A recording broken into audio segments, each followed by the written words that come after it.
السلام علیکم ورحمۃ اللہ وبرکاتہ۔ چلیے سٹارٹ کرتے ہیں۔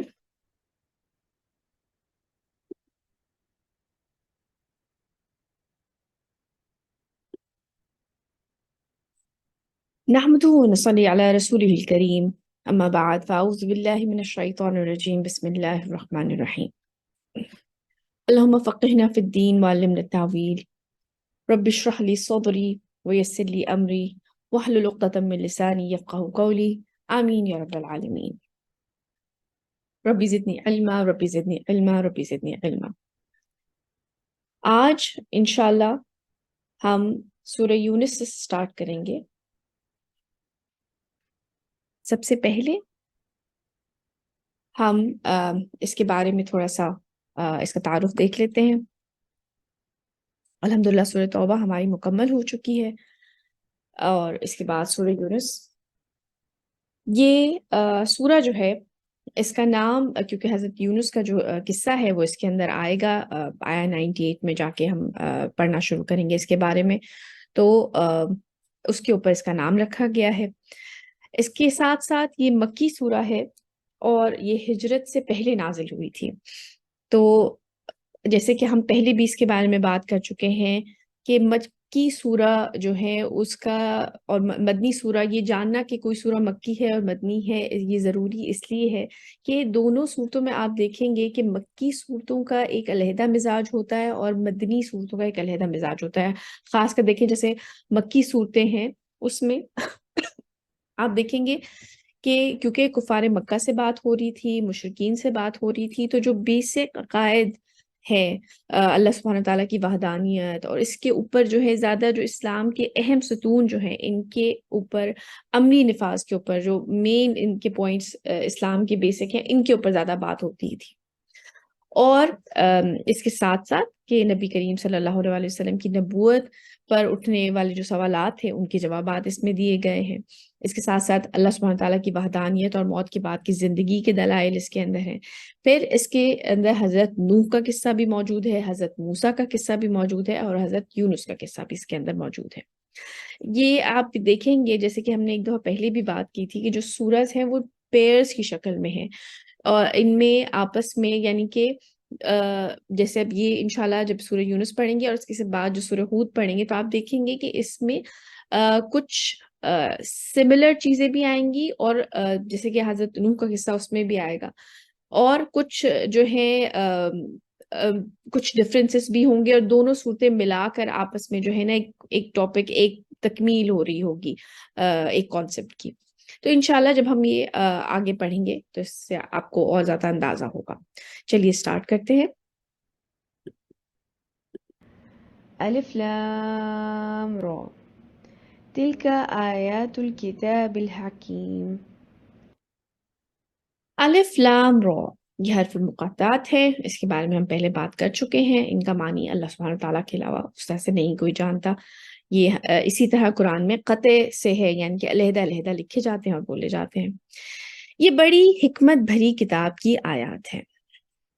دیکھیے لاسٹ ٹائم ہم نے اس کے بارے میں بات کی تھی، لیکن میں اس کو دوبارہ سے ایکسپلین ضرور کرنا چاہوں گی، اس کو ٹچ کرنا چاہوں گی اس ٹاپک کو، کیونکہ یہ بہت ضروری ہے۔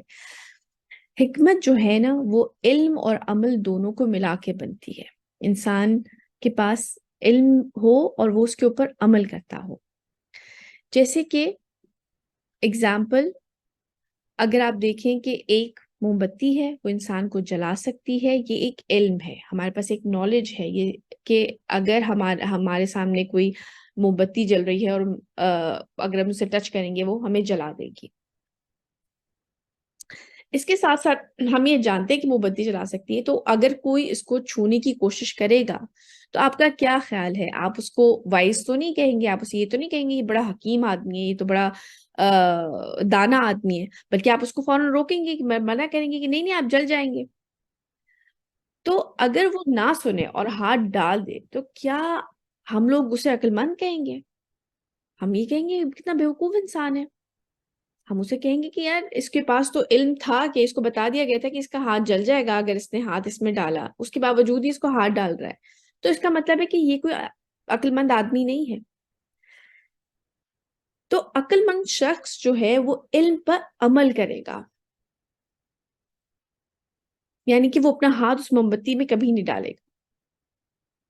اسی طرح ہمارے لیے جو سبق ہے وہ یہ ہے کہ جو جو قرآن میں چیزیں آ گئی ہیں ان کے اوپر ہم عمل کریں، جو علم ہمارے پاس قرآن میں ہمیں دے دیا گیا ہے اس کے اوپر عمل کیا جائے۔ جیسے کہ آپ کو یاد ہوگا جو ہماری پہلی کلاس تھی نا، اس کے اوپر بھی ہم نے یہی بات کی تھی کہ ہمارا یوزر مینول ہے یہ زندگی کا۔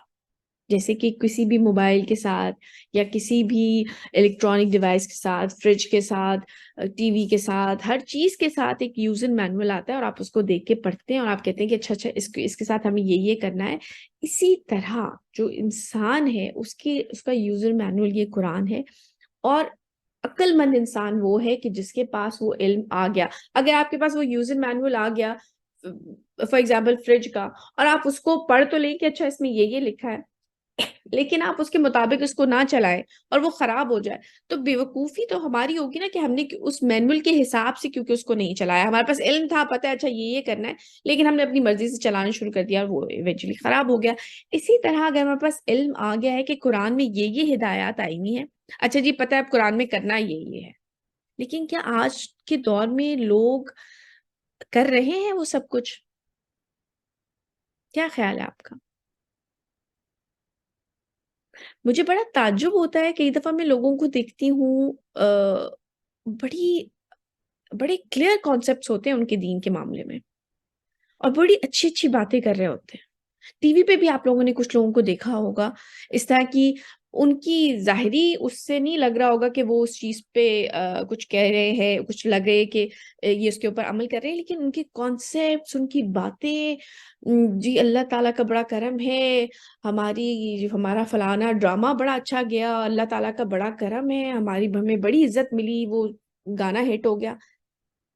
مطلب انہیں یہ پتا ہے کہ عزت ذلت اللہ کے ہاتھ میں ہے، ان کی طرف سے ہے، لیکن ان کا عمل کیا ہے یہ چیز دیکھنی بڑی ضروری ہوتی ہے۔ میں آپ کے ساتھ یہاں پہ بلکہ مجھے بھی بات کرتے ہوئے ایک واقعہ یاد آیا۔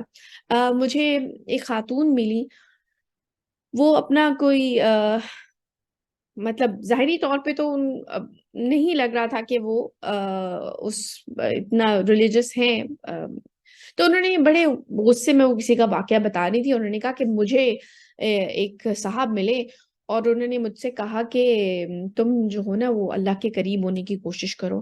تو کیا وہ ڈیسائیڈ کریں گے کہ میں اللہ کے قریب ہوں یا نہیں؟ میرا اپنا اندر کا جو بھی میں جانتی ہوں کہ میں اللہ تعالیٰ کے کتنے قریب ہوں، تو کیا وہ ڈیسائیڈ کریں گے؟ اگین میں انہیں جج نہیں کر رہی، کچھ نہیں کر رہی، لیکن جب میں نے ان کی بات سنی تو مجھے بات سنتے سنتے خیال یہ آیا کہ دیکھیں ایک بچہ ہوتا ہے نا، آپ اپنے ارد گرد ہمارے بہن بھائی، آپ کے بہن بھائی ہوں گے چھوٹے، یا گھر میں کوئی بھی بچے ہوں گے یا بہن بھائیوں کے بچے ہوں گے، آپ کبھی دیکھیں انہیں جو بھی کارٹون کیریکٹر پسند آتا ہے نا وہ بالکل ویسا لگنا چاہتے ہیں۔ اسپائڈر مین پسند ہے تو وہ بالکل اسپائڈر مین کی طرح ڈریس اپ ہونا چاہیں گے، ان کی طرح ایک صوفے پہ چھلانگ ماری، دوسرے صوفے پہ چھلانگ ماری، انہیں لگتا ہے وہ اسپائڈر مین ہے کیونکہ وہ اندر سے انہیں بڑا اچھا لگتا ہے اسپائڈر مین۔ اسی طرح لڑکیاں ہیں تو انہیں کسی کو ایلسا پسند ہے یا کوئی اور کارٹون کیریکٹر جو کہ بڑے فیمس ہوئے ہوئے ڈزنی کے وہ پسند ہے، تو بالکل بچیاں جو ہے آج کل وہ سفید بال لگا کے پھر لیتی ہیں یا ویسے کپڑے پہن کے پھر لیتی ہیں، انہیں لگتا ہے کہ ہم بس وہ ہیں، کیونکہ انہیں اندر سے وہ چیز بہت اچھی لگتی ہے۔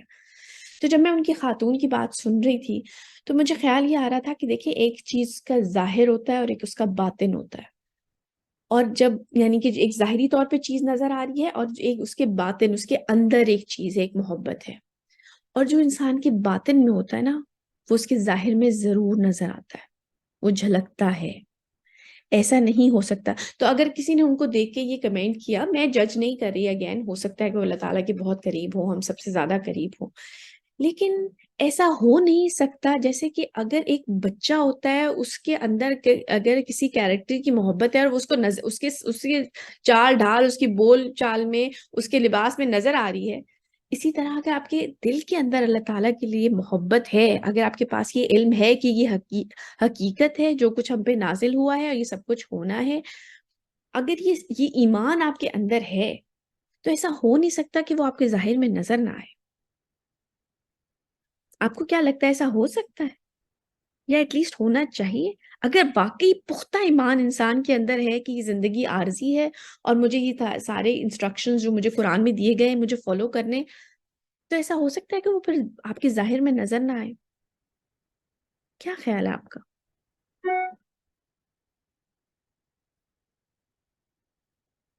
پھر تو نظر آنا چاہیے نا.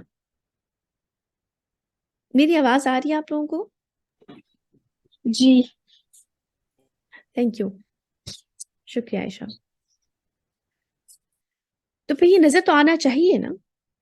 یہی عقل مندی ہے کہ اس انسان جو ہے وہ کامیابی تبھی حاصل کر سکتا ہے جب وہ تمام ہدایات پہ عمل بھی کرے، اس کا نظر آئے وہ چیز کہ اس کے دل میں وہ ایمان ہے. یہ ایک عقل مند ایک حکیم انسان وہ ہوگا جو اس علم کے اوپر عمل بھی کر رہا ہوگا.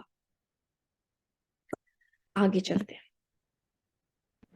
أكان للناس عجبا أن أوحينا إلى رجل منهم أن أنذر الناس وبشر الذين آمنوا أن لهم قدم صدق عند ربهم قال الكافرون إن هذا لساحر مبين.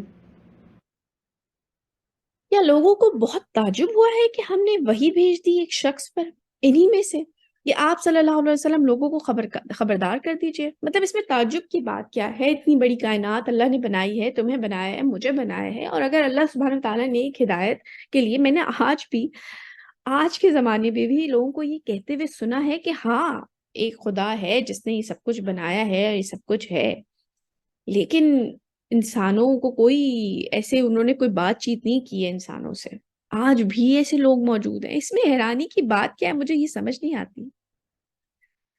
کیا لوگوں کو بہت تعجب ہوا ہے کہ ہم نے وحی بھیج دی ہے ایک شخص پر انہی میں سے کہ آپ صلی اللہ علیہ وسلم لوگوں کو خبردار کر دیجئے اور اہل ایمان کو بشارت دے دیجئے کہ ان کے لیے ان کے رب کے پاس بہت اونچا مرتبہ ہے. اس پر کافروں نے کہا کہ یہ تو ایک کھلا جادوگر ہے. اتنا رقت آمیز، اتنا سحر آمیز انداز ہوتا تھا رسول اللہ صلی اللہ علیہ وسلم کا، اور قرآن کے الفاظ، اللہ کے الفاظ جب ان کے اوپر تلاوت کیے جاتے تھے کہ وہ یہ کہنے پہ مجبور ہو گئے یہ تو جادوگر ہے. آگے چلتے ہیں. إن ربكم الله الذي خلق السماوات والأرض في 6 أيام ثم استوى على العرش يدبر الأمر. یقیناً تمہارا رب وہ اللہ ہے جس نے آسمان اور زمین کی تخلیق فرمائی 6 دنوں میں، پھر وہ عرش پہ قائم ہوا اور وہ تدبیر کرتا ہے ہر معاملے کی. اتنا امیزنگ. آپ دیکھیں قرآن کا ہر لفظ جو ہے وہ تدبیر کرتا ہے ہر معاملے کی. اس کا مطلب ہے کہ تمام کائنات کا واحد رب، ہر منصوبہ ان کے ہاتھ میں ہے. ہر معاملہ، خالق بھی وہی، مالک بھی وہی، رازق بھی وہی، پالنے والا بھی وہی. سب کچھ ہمیں لگتا ہے کہ ہم اولاد پیدا کرتے ہیں، ہم ان کا دیکھ بھال کرتے ہیں، ہم انہیں کھانا پرووائڈ کر رہے ہیں، ہم انہیں پال رہے ہیں، پوس رہے ہیں، ان کی تربیت کر رہے ہیں. یہ سب کچھ ہم کر رہے ہیں. بے شک ظاہری طور پر آن دا فیس آف اٹ ہم ہی ہیں، اور جو بھی ہمارا علم جو بھی ہے تھوڑا بہت ہم اس کو اپلائی کرتے ہیں، اور یہ ساری چیزیں کچھ ہم اس پورے پروسیس میں انوالو تھوڑے بہت ہے. لیکن جو اصل خالق ہے، جو اصل مالک ہے، جو اصل رازق ہے، جو اصل میں پالنے والے ہیں، وہ تو اللہ سبحانہ تعالیٰ کی ذات ہے. تمام معاملات، تمام تدبیریں، تمام جو کچھ ہماری زندگی میں ہوتا ہے وہ اللہ سبحانہ تعالیٰ کے ہاتھ میں ہے. تو پھر ہمارا کام کیا ہے؟ اگر یہ ساری چیزیں ہمیں لگتا ہے کہ ہم پیدا کرتے ہیں اور ایجوکیشن حاصل کی، جاب لی، اپنے گھر والوں کے لیے پرووائڈ کر رہے ہیں، یہ سب کچھ ہمیں لگتا ہے ہم کر رہے ہیں، لیکن اللہ تعالیٰ کہہ رہے ہیں یہ سارے معاملات میرے ہاتھ میں ہیں. تو پھر اصل میں ہمارے ہاتھ میں کیا ہے؟ ہمارا کام کیا ہے؟ ہمیں کیا کرنا ہے؟ ہمارا فرض صرف یہ ہے کہ ہم قرآن کی ہر ہدایت پر عمل کرنے کی پوری کوشش کریں، کیونکہ تمام جو معاملات ہیں نا، تمام جو تدبیریں ہیں، تمام جو معاملات ہیں وہ اللہ سبحانہ تعالیٰ کے ہاتھ میں ہیں. ہمیں اپنی زندگی جو ہے اس کو بس اللہ سبحانہ تعالیٰ کے ہدایات کے مطابق گزارنے کی کوشش کرنی ہے. یہ ہمارا کام ہے. اگر ہم رزق کی کوشش میں نکل رہے ہیں تو کوشش یہ کریں کہ ہم حلال طریقے سے کمائیں. پالنے کی جو ہمیں ذمہ داری دی گئی ہے، جو تھوڑی بہت ہم لوگ کوششیں کر رہے ہیں، وہ یہ ہے کہ اپنی اولاد کو اسلامی طریقے پہ پالیں، یا اپنے آپ کو بھی اگر پال رہے ہیں تو اپنے آپ کو اس دائرے کے اندر رکھیں. ہمارا کام یہ ہے کہ ہم قرآن کی روشنی میں، حدیث کی روشنی میں اپنی زندگی گزاریں. یہ باقی ساری چیزیں جو ہیں، یہ اللہ سبحانہ تعالیٰ نے کہا یہ میرے ہاتھ میں ہے. میں ہوں خالق، مالک، رازق، پالنے والا. آگے چلتے ہیں. ما من شفيع إلا من بعد إذنه ذلكم الله ربكم فاعبدوه أفلا تذكرون. نہیں ہے کوئی بھی شفاعت کرنے والا مگر اس کی اجازت کے بعد. یہ شفاعت والی کانسیپٹ، یعنی کہ سفارش والا جو کانسیپٹ ہے، یہ ہم پہلے بھی پڑھ کے آ چکے ہیں. کرسچنز میں بھی کانسیپٹ ہے کہ انہیں لگتا ہے کہ جو حضرت عیسیٰ ہے وہ تمام لوگوں کے، جو بھی ان کے باقاعدہ اس بات پہ لوگوں کو کرسچینٹی کی طرف لے کے آیا جاتا ہے کہ جو لوگ بھی حضرت عیسیٰ پہ ایمان لے آئے ان کے پچھلے تمام گناہ معاف کر دیے جائیں گے، اور وہ جتنی بھی جو تکلیفیں تھیں اور جو بھی گناہ تھے انسانوں کے، اس کی تکلیف جو ہے وہ حضرت عیسیٰ کو سولی پہ چڑھا کے دے دی گئی ہے. اور اس کے بعد کوئی بھی جو ہے ہمیں پریشان ہونے کی ضرورت نہیں ہے. وہ ہیں جو کہ ہمیں بچا لیں گے وہاں جا کے، یا جو ان کا کانسیپٹ ہے کہ وہ خدا ہیں. اور اس کے علاوہ جو کہ مسلمانوں میں بھی بہت عام کانسیپٹ ہے کہ فلاں پیر ہمیں بچا لیں گے یا فلاں بزرگ ہمیں بچا لیں گے. تو آپ یہ دیکھیے کہ اللہ سبحانہ تعالیٰ یہ کہہ رہے ہیں کہ نہیں ہے کوئی بھی شفاعت کرنے والا مگر اس کی اجازت کے بعد. یعنی کہ اگر اللہ سبحانہ تعالیٰ چاہیں تو جس کو چاہے اجازت دیں اور وہ شفاعت سفارش کر سکے. لیکن آپ یہ دیکھیں کہ اگر کوئی ایسے شخصی سفارش تو آپ کے اللہ سبحانہ تعالیٰ کے سامنے نہیں رکھ سکیں گے نا جو کہ گنہگار ہو. اگر وہ اپنی مرضی سے بندہ چوز کر رہے ہیں کہ ان کی اجازت کے بغیر کوئی سفارش بھی نہیں کر سکتا، تو جس کی سفارش ہونی ہے کیا وہ اللہ سبحانہ تعالیٰ کی مرضی کے بغیر ہو جائے گا؟ جو ان کے احکام کی نافرمانی کرنے والا ہوگا اس کی سفارش ہو جائے گی؟ تو نہیں ہے کوئی بھی شفاعت کرنے والا مگر اس کی اجازت کے بعد. وہ ہے اللہ تمہارا رب، بس تم اسی کی بندگی کرو. تو کیا تم نصیحت اخذ نہیں کرتے؟ إليه مرجعكم جميعا وعد الله حقا إنه يبدأ الخلق ثم يعيده ليجزي الذين آمنوا. تم سب کا لوٹنا اسی کی جانب ہے. یہ وعدہ ہے اللہ کا سچا. وہی ہے جو خلق کا آغاز کرتا ہے، پھر وہی ہے اسے دوبارہ پیدا کرے گا تاکہ وہ ان لوگوں کو جزا دے جو ایمان لائے. یہاں پہ اذان ہو رہی ہے، میں ایک بریک لے رہی ہوں.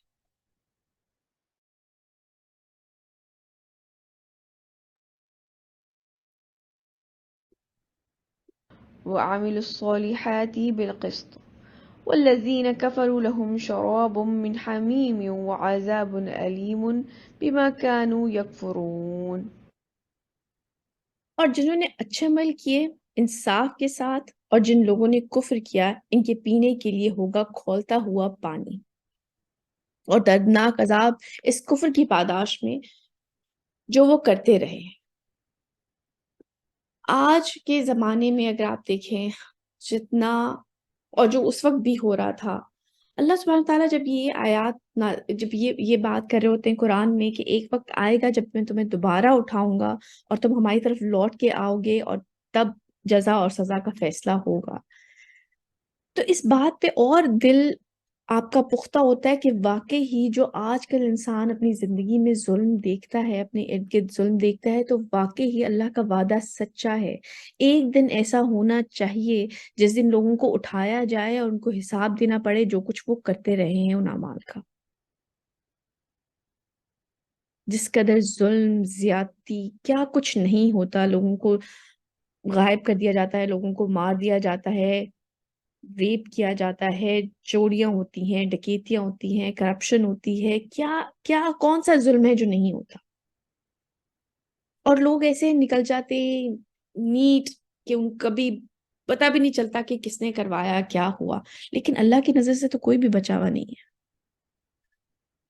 تو ایک دن تو ایسا ہونا چاہیے نا کہ جس دن وہ لوگ اپنے حساب دیں اپنے اعمال کا، یا وہ شخص جو لوگ صبر کر رہے ہیں، اللہ کے راستے پہ چلنے کی کوشش کر رہے ہیں، جو اپنے تمام تر وسائل، اپنی تمام تر زندگی جو ہے وہ اللہ کے دین کے لیے جنہوں نے لگا دی ہے، تو ان لوگوں کے لیے جزا کا دن بھی ہونا چاہیے۔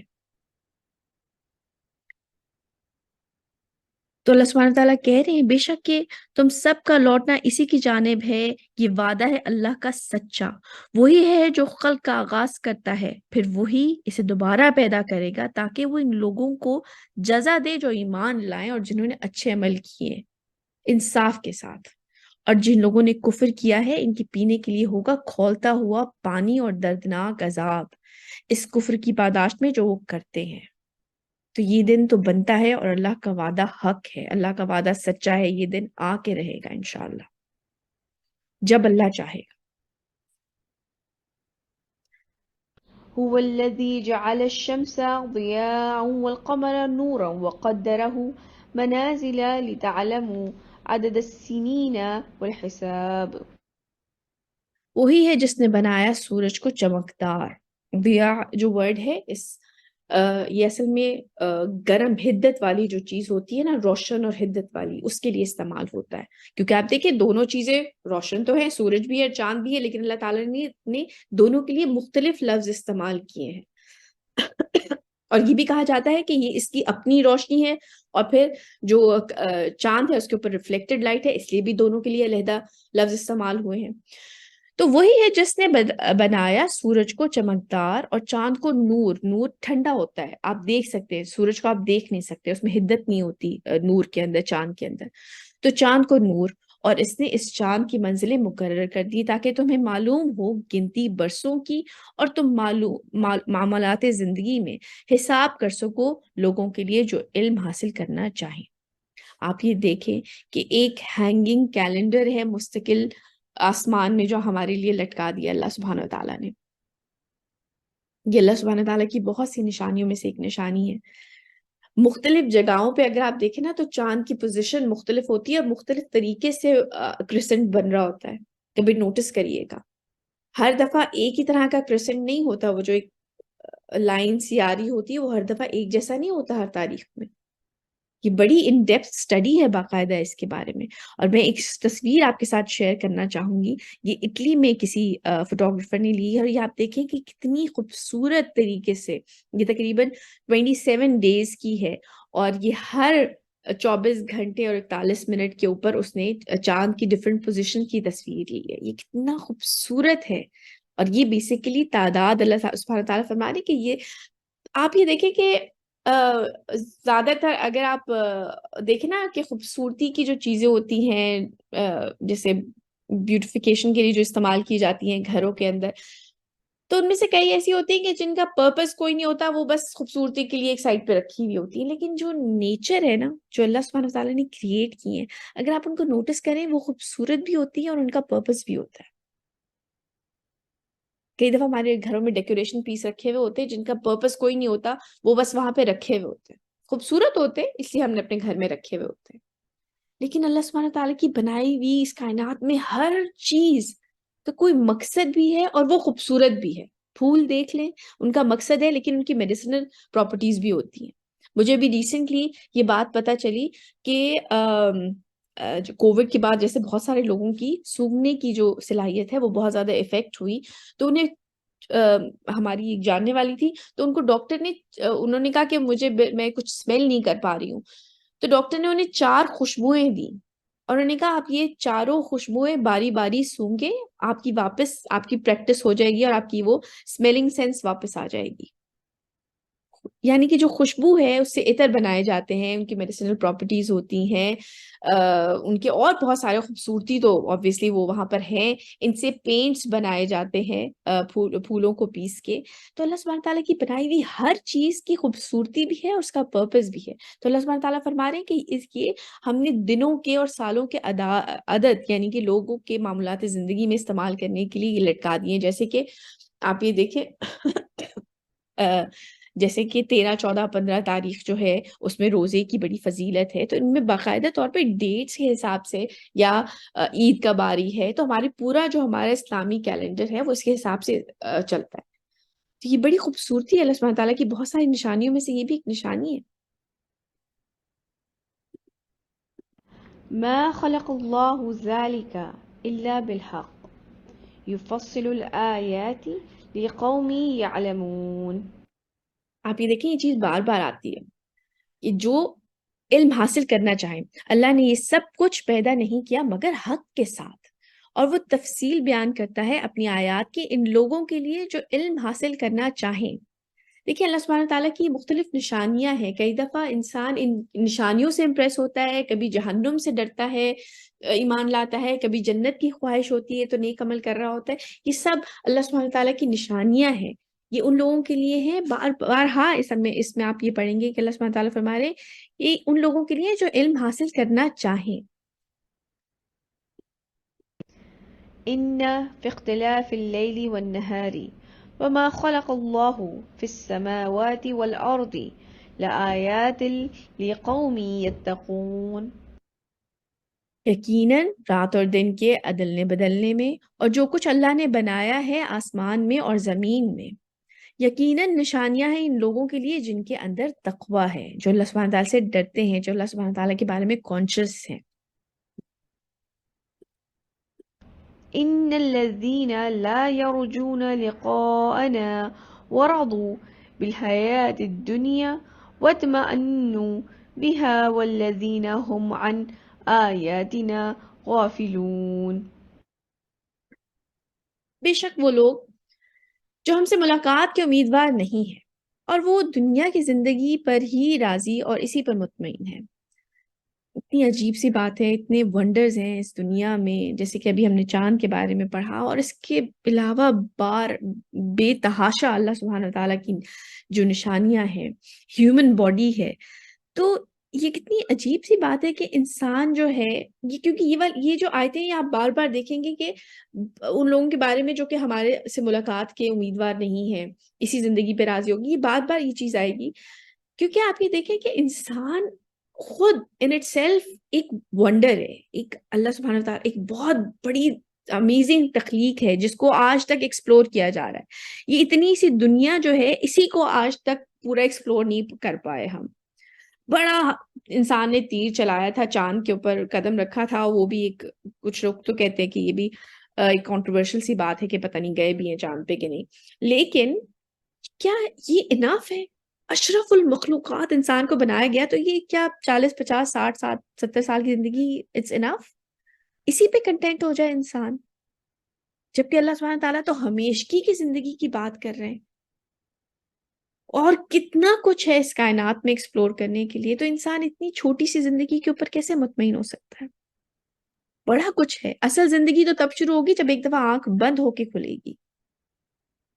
بے شک وہ لوگ جو ہم سے ملاقات کے امیدوار نہیں ہیں اور وہ دنیا کی زندگی پر ہی راضی اور اس پر مطمئن ہیں، اور جو ہماری آیات سے غافل ہیں. أولئك مأواهم النار بما كانوا يكسبون. یہی وہ لوگ ہیں جن کا ٹھکانہ آگ ہے، اپنی اس کمائی کے سبب جو کر رہے ہیں. اب جب انسان اتنے ہی چھوٹی سی اب اسے لگ رہا ہے کہ اچھا میری تو 60 70 سال کی زندگی ہے، تو پھر تو سیاہ کرو سفید کرو، بس اسی زندگی کو انجوائے کرو، یہی زندگی ہے، یہی دنیا ہے. اب اگر بڑا گھر بنانا ہے تو کسی کو چاہے مار کے بنایا جائے یا حرام سے کما کے بنایا جائے، تو پھر تو وہ لوگ ایسے ہی کریں گے نا. پھر تو انہیں فرق نہیں پڑتا کہ سودی نظام ہے یا نہیں، یا حرام ہے یا حلال ہے، ریلیشن شپ حرام ہے یا حلال ہے، پھر تو کوئی فرق ہی نہیں پڑتا ان لوگوں کو. تو پھر تو وہ ان کے لیے سبھی کچھ یہی دنیا ہے. تو پھر وہ ایسے لوگوں کے لیے کیا ہے کہ وہی لوگ ہیں جن کا ٹھکانہ آگ ہے، اپنی اس کمائی کے سبب جو وہ کرتے رہے ہیں.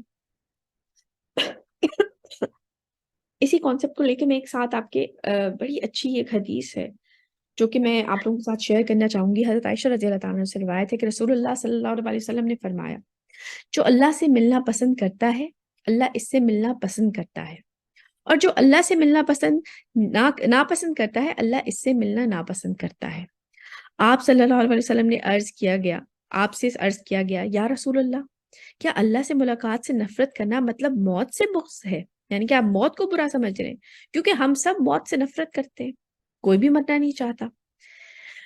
انہوں نے فرمایا، رسول اللہ صلی اللہ علیہ وسلم نے فرمایا نہیں، بلکہ یہ صرف موت کے وقت ہے، یعنی کہ جب موت کا وقت آئے اور انسان کو اچھا گلیڈ ٹائڈنگز، یعنی کہ جب اس کو بشارت دی جائے اس کو جنت کے باغوں کی کہ تم نے بڑی اچھی زندگی گزاری، تو ظاہر سی بات ہے اللہ سبحانہ تعالیٰ سے ملنا چاہے گا اور اللہ سبحانہ تعالیٰ بھی اس سے ملنے چاہیں گے۔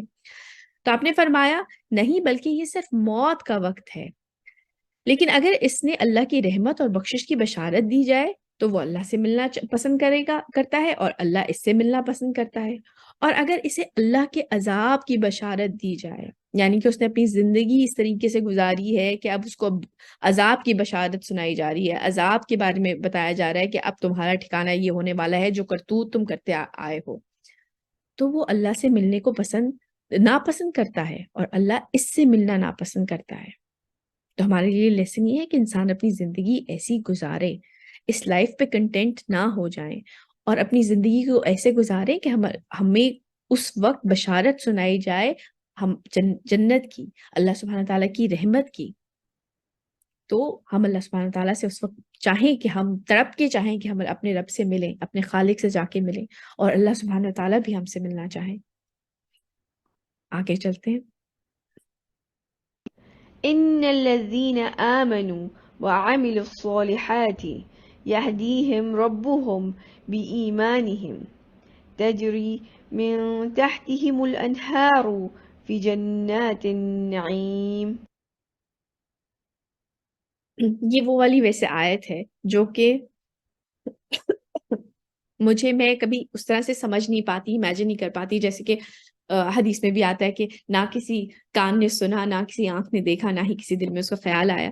تو نیچے نہریں بہتی کا کیا مطلب ہوتا ہے مجھے سمجھ کبھی نہیں آتی۔ تو انشاءاللہ جب اللہ سبحانہ تعالیٰ ہمیں جنت میں لے کے جائیں گے تو ہم دیکھیں گے کہ یہ نیچے نہریں کیسی بہ رہی ہوتی ہیں۔ حالانکہ میں نے تفسیر میں جو اس کے بارے میں سنا ہے وہ یہ ہے کہ جیسے کہ آپ کسی ہل اسٹیشن پہ جاتے ہیں اور آپ کا ہوٹل وغیرہ جہاں پہ آپ ٹھہرے ہوئے ہیں وہاں پہ کسی اونچے مقام پہ ہیں، تو وہاں سائڈ پہ نیچے نہریں بہ رہی ہوں گی، لیکن اللہ سبحانہ تعالیٰ بہتر جانتے ہیں کہ اس کا اصل ان آیات کا کیا مطلب ہے۔ تو یقیناً وہ لوگ جو ایمان لائے اور انہوں نے نیک اعمال کیے، ان کا رب ان کے ایمان کے باعث ان کو پہنچا دے گا نعمتوں والے باغات میں جن کے نیچے نہریں بہتی ہوں گی۔ تو ایسے نعمتوں والے باغات میں اللہ سبحانہ تعالیٰ ایسے لوگوں میں ہمیں شامل فرمائیں جن میں ہم ان جنتوں کو دیکھ سکیں اور ان ایسے باغات میں جا سکیں اور وہ نہریں دیکھ سکیں جو کہ نیچے باغات کی بہری ہوں گی۔ واللہ عالم کیسے ہوگا یہ، لیکن اللہ سبحانہ تعالیٰ ہمیں ایسے لوگوں میں شامل فرمائے، اللہ تعالیٰ ہمیں اپنے وفاداروں میں شامل فرمائے۔ آگے چلتے ہیں۔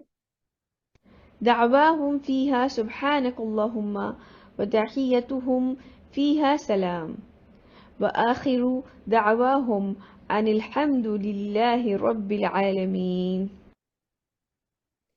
اس میں ان کا ترانہ ہوگا اے اللہ تو پاک ہے، اور اس میں ان کے آپس کی دعا سلام ہوگی، اور ان کی دعا اور مناجات کا اختتام ہمیشہ ان کلمات پر ہوگا یا ہوتا ہے کہ کل حمد اور کل تعریف اس اللہ کے لیے ہے جو تمام جہانوں کا رب ہے۔ اللہ سبحانہ تعالیٰ میں ایسے لوگوں میں شامل فرمائے، آمین یا رب العالمین۔ ولو يعجل الله للناس الشر استعجالهم بالخير لقضي إليهم أجلهم فنذر الذين لا يرجون لقاءنا في طغيانهم يعمهون۔ اور اگر اللہ جلدی کر دیتا لوگوں کے لیے شر جیسے کہ وہ جلدی چاہتے ہیں خیر کی، اجل پوری ہو چکی ہوتی، پھر ہم ان لوگوں کو چھوڑ دیں گے جو ہم سے ملاقات کے امیدوار نہیں۔ یعنی کہ چونکہ انسان چاہ رہا ہوتا ہے کہ جب بھی وہ کوئی کام کرتا ہے تو اس کا رزلٹ جلدی سے نکلے، تو اسی طرح جب انسان خیر کے لیے جلدی کر رہا ہوتا ہے تو اللہ سبحانہ تعالیٰ فرمانے کہ اگر ہم لوگوں کے لیے جو برے کام وہ کر رہے ہیں اگر ان کی جزا دینے میں اگر ہم جلدی کرتے تو ان کا وقت پورا ہو چکا ہوتا، ان کی اجل پوری ہو چکی ہوتی، ان کا وقت پورا ہو چکا ہوتا۔ پھر ہم ان لوگوں کو چھوڑ دیں گے جو ہم سے ملاقات کے امیدوار نہیں کہ وہ اپنی سرکشی میں اندھے ہو کے بڑھتے چلے جائیں۔ وَإِذَا مَسَّ الْإِنسَانَ الضُّرُّ دَعَانَا لجنبه أو قاعدا أو قائما فلما كشفنا عنه ضره مر كأن لم يدعونا إلى ضر مسه كذلك زين للمسرفين ما كانوا يعملون. بیٹا اب تک سمجھ آ گئی ہے بات؟ کوئی کوشچن تو نہیں ہے؟ نہیں میم. تھینک یو سو مچ، جزاک اللہ خیر. کسی نہ کسی. السلام.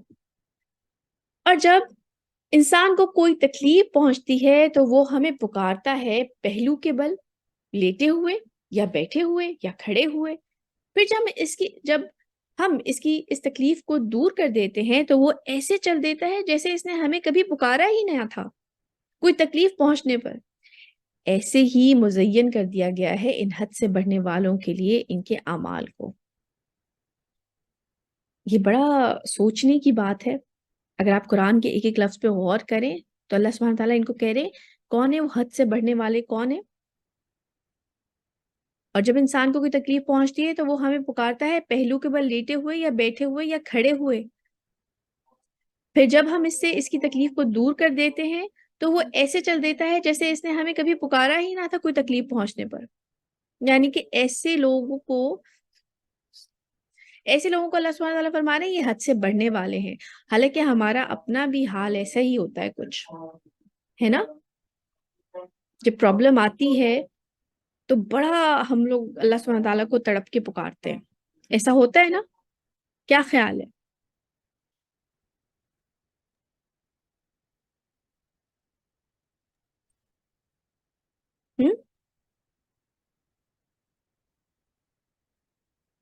بالکل میم ایسا ہی ہوتا ہے نا. جب پرابلم آتی ہے، جب مشکل آتی ہے تو بڑا گڑ گڑا کے رو رو کے دعائیں، سجدے میں دعائیں ہو رہی ہیں، ہر لحاظ سے بڑا اٹھتے بیٹھتے دعائیں ہو رہی ہیں.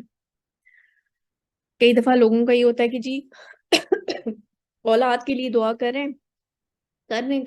ہیں. اولاد ہوگی تو کسی جی بڑی زبردست ڈاکٹر تھی، بڑا جو ہے نا اس نے ہمارا بڑا اچھا علاج کیا ہے. کوئی بیماری ہو یا کوئی اور مسئلہ ہو، فلاں شخص نے کروا دیا، بڑا ٹیلنٹڈ بندہ ہے. حالانکہ اللہ سبحانہ تعالیٰ اس لوگوں کو کہہ رہے ہیں یہ حد سے بڑھنے والے ہیں. تو ہمارے لیے سبق کیا ہے؟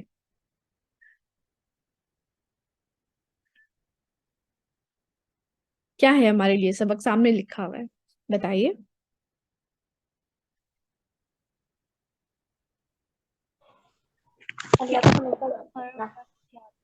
ہر حال میں اللہ کو یاد رکھنا ہے، اللہ کا شکر کرنا ہے اور ہر مشکل پہ صبر کرنا ہے.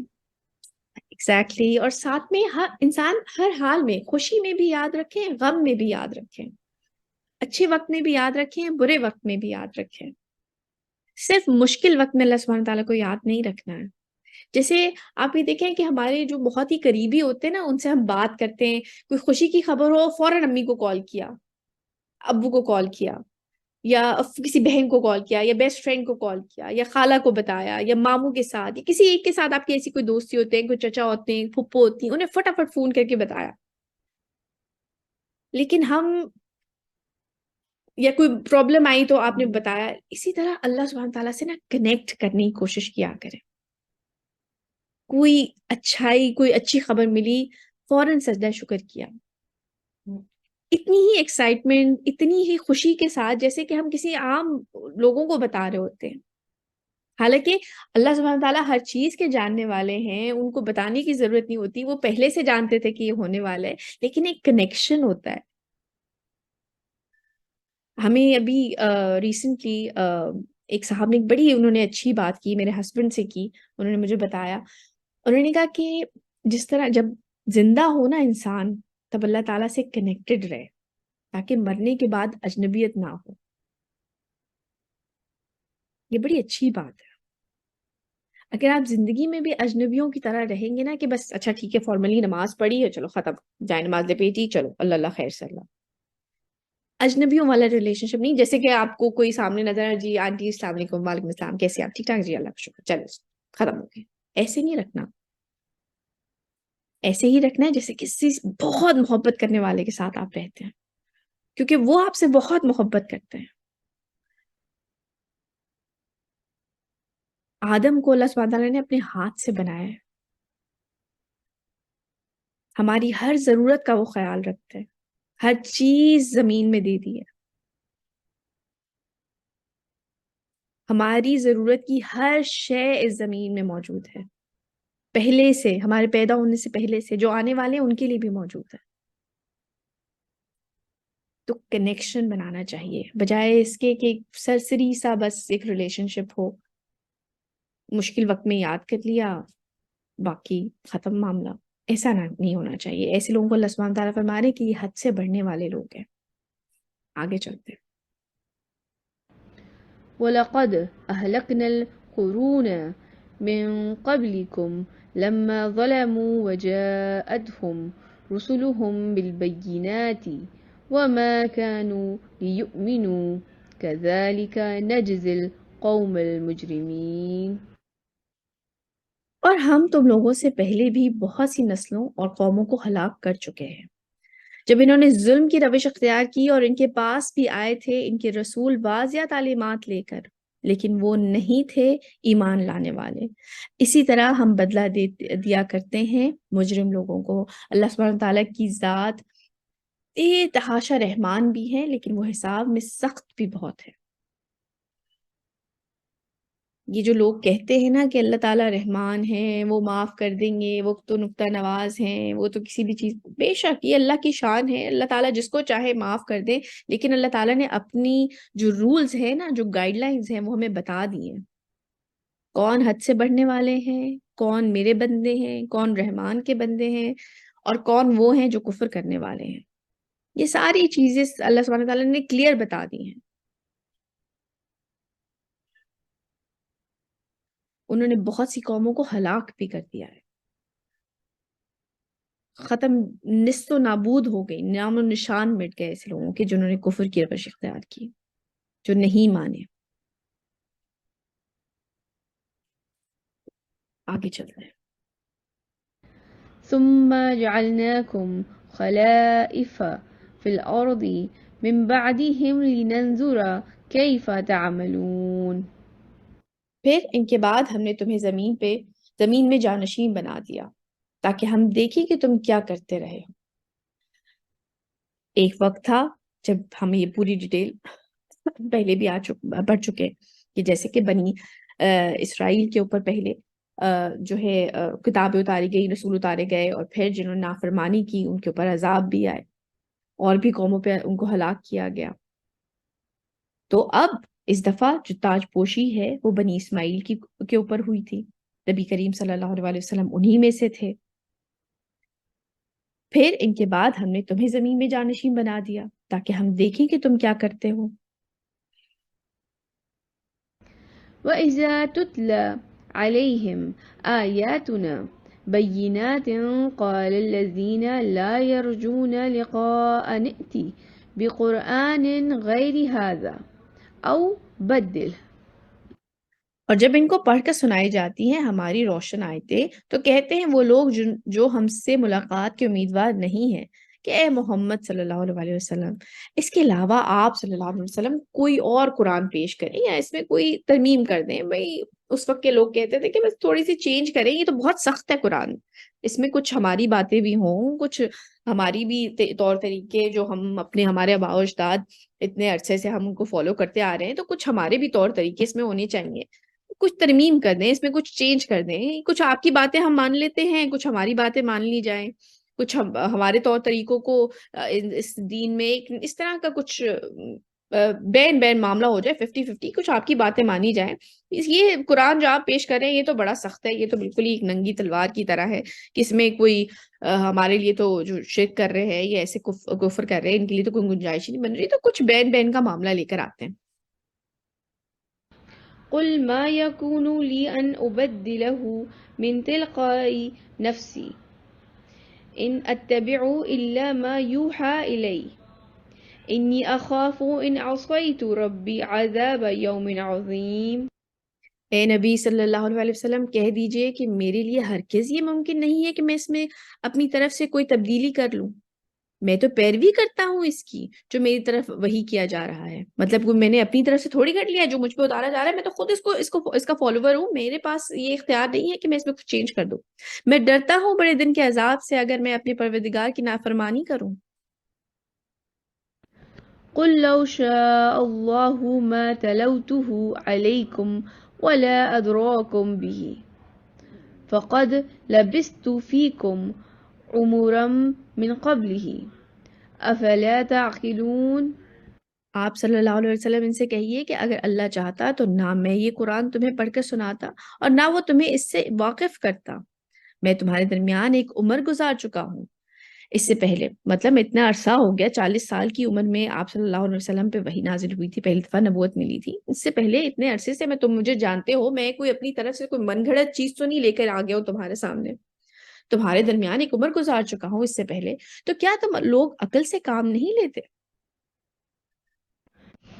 فمن أظلم ممن افترى على الله كذبا أو كذب بآياته إنه لا يفلح المجرمون. تو اس شخص سے بڑھ کر ظالم کون ہوگا جس نے اللہ کی طرف جھوٹ بات منسوب کی یا جھٹلایا اس کی آیات کو.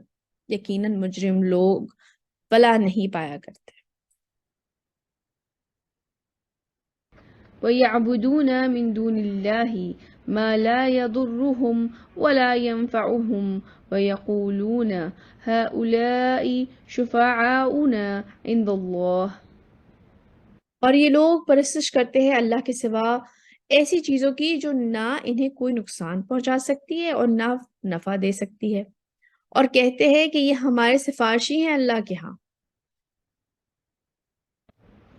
قل أتنبئون الله بما لا يعلم في السماوات ولا في الأرض سبحانه وتعالى عما يشركون.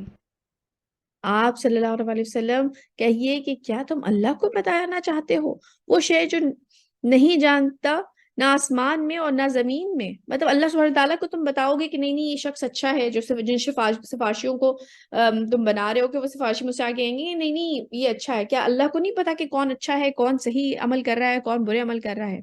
آپ صلی اللہ علیہ وسلم کہیے کہ کیا تم اللہ کو بتانا چاہتے ہو وہ شے جو نہیں جانتا نہ آسمانوں میں اور نہ زمین میں. وہ بہت پاک اور بلند ہے ان چیزوں سے جن کو وہ اس کا شریک ٹھہراتے ہیں.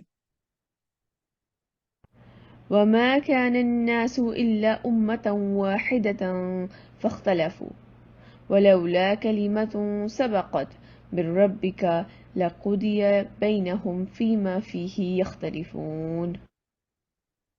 اور نہیں تھے لوگ مگر ایک ہی امت, یعنی کہ جب حضرت آدم اترے تھے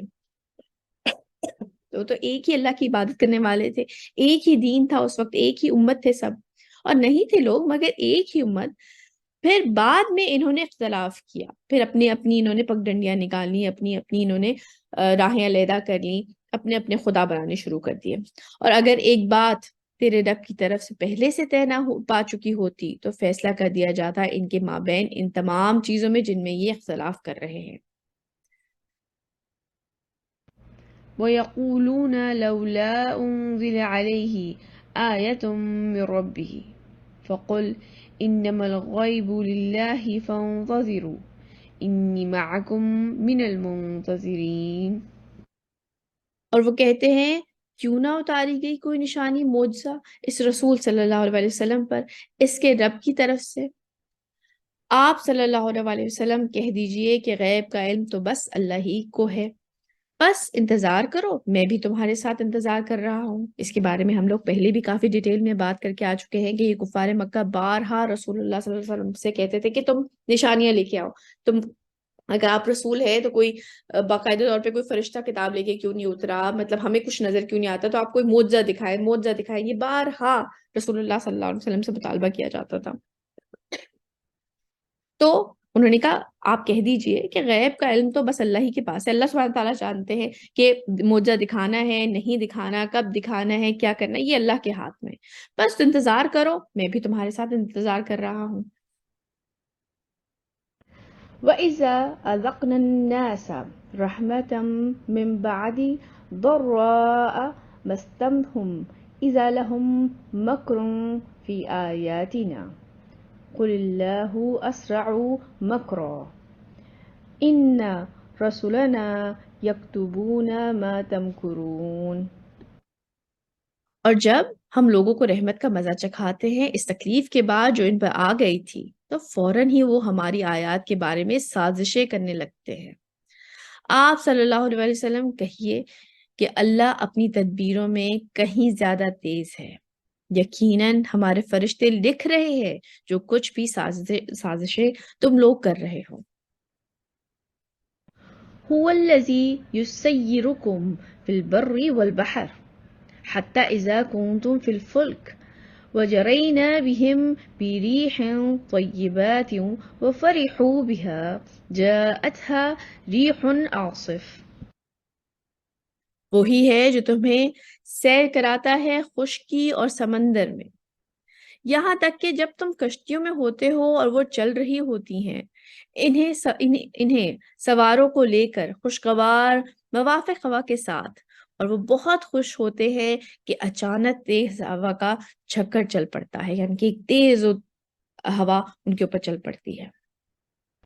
وجاءهم الموج من كل مكان وظنوا أنهم أحيط بهم دعوا الله مخلصين له الدين لئن أنجيتنا من هذه لنكونن من الشاكرين.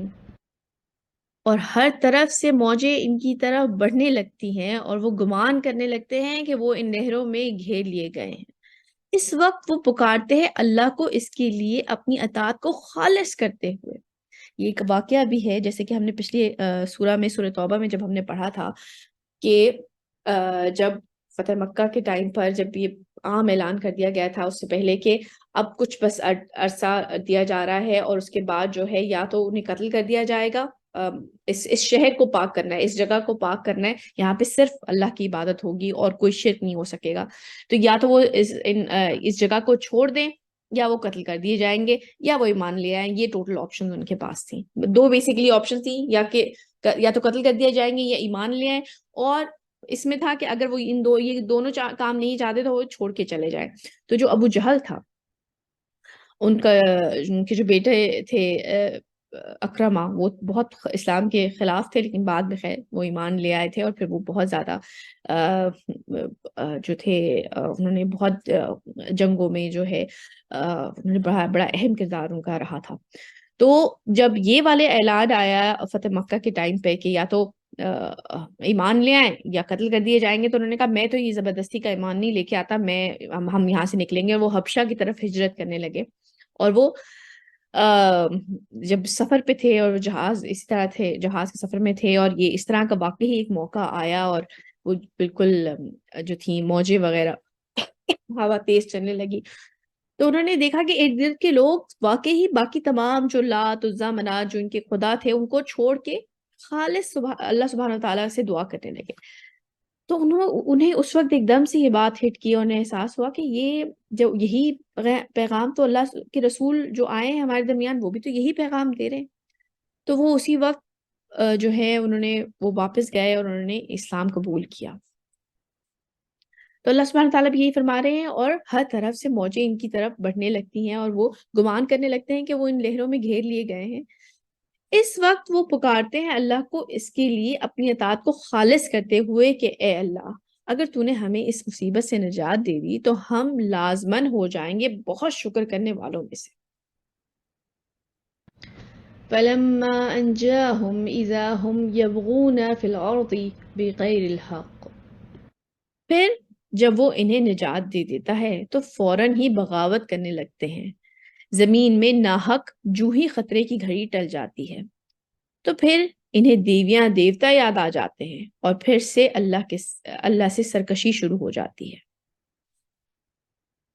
يا أيها الناس إنما بغيكم على أنفسكم متاع الحياة الدنيا ثم إلينا مرجعكم فَتُنَبِّئُكُمْ بِمَا كُنْتُمْ تَعْمَلُونَ. اے لوگو تمہاری اس بغاوت کا وبال تمہاری اپنی ہی جانوں پر آئے گا یہ دنیا کی زندگی کا ساز و سامان، اسے برت لو، پھر ہماری ہی طرف تم سب کو لوٹنا ہے، پھر ہم تم کو بتلا دیں گے جو کچھ تم کرتے رہے تھے۔ مطلب جو کچھ انسان کر رہا ہے اس کا نقصان اللہ سبحانہ تعالیٰ کی ذات پہ تو نہیں ہوگا نا، انسان خود ہی بھگتے گا جو کہ وہ کاٹ رہا ہے۔ إنما مثل الحياة الدنيا كماء أنزلناه من السماء فاختلط به نبات الأرض مما يأكل الناس والأنعام۔ اس دنیا کی زندگی کی مثال تو ایسی ہی ہے جیسے پانی جو ہم پر برستا ہے آسمان سے، پھر اس کے ساتھ نکل آتا ہے زمین کا سبزہ، جس میں سے کھاتے ہیں انسان بھی اور چوپائے بھی، یعنی کہ جو جانور ہیں۔ حتى إذا أخذت الأرض زخرفها وزينت وظن أهلها أنهم قادرون عليها أتاها أمرنا ليلا أو نهارا فجعلناها حصيدا كأن لم تغن بالأمس كذلك نفصل الآيات لقوم يتفكرون۔ یہاں تک کہ جب زمین اچھی طرح اپنا سنگھار کر لیتی ہے، کتنی خوبصورت الفاظ اور کتنی خوبصورتی سے اللہ سبحانہ تعالیٰ بیان کرتے ہیں، یعنی کہ بڑی ہی مزین، بڑی ہی خوبصورت، جیسے لہلاتی سبزہ ہوتا ہے، کھیت ہوتے ہیں، تو جب پورا وہ اپنے آپ کا سنگھار کر لیتی ہے اور خوب مزین ہو جاتی ہے اور اس کے مالک سمجھتے ہیں کہ اب ہم اس پر قادر ہیں، تو اچانک ہمارا ایک حکم آتا ہے اس کھیت یا باغ پر، رات کے وقت یا دن کے وقت، اور ہم اسے کر دیتے ہیں کٹا ہوا جیسے کہ کل وہاں کچھ تھا ہی نہیں، یعنی کہ سب برباد، سب ملیا میٹ ہو جاتا ہے، یعنی کہ کچھ تھا ہی نہیں۔ اسی طرح ہم اپنی آیات کی تفصیل کرتے ہیں ان لوگوں کے لیے جو غور و فکر سے کام لیتے ہیں۔ اللہ سبحانہ تعالیٰ فرما رہے ہیں کہ زمین کو کون ہے جو کہ زمین کی خوبصورتی کے ساتھ، کون ہے جو کہ اتنا جس کی وجہ سے یہ پھلتی ہے، پھولتی ہے، سبزہ آ رہا ہے، ایسا اناج آ رہا ہے، پھل سب درخت آ رہے ہیں جس کی وجہ سے انسان بھی کھا رہے ہیں اور چوپاہے بھی کھا رہے ہیں، اور پھر اللہ سبحانہ تعالیٰ چاہیں تو سب بنجر، سب اکارت، سب زیرو۔ آپ دیکھیں انسان کا بھی یہی حال ہے، انسان مستقل تگ و دو میں لگا رہتا ہے اپنی زندگی کی آسائشوں کو پورا کرنے کے لیے، اس کو بیوٹیفائی کرنے کے لیے، اور پھر ایک دم سے وہ وقت آ جاتا ہے جب کچھ بھی اس کے ہاتھ میں نہیں ہوتا، پھر اس کو احساس ہوتا ہے کہ اب اصل زندگی تو کچھ اور تھی، کرنا تو کچھ اور تھا، اصل کام تو کرنے والا کوئی اور تھا۔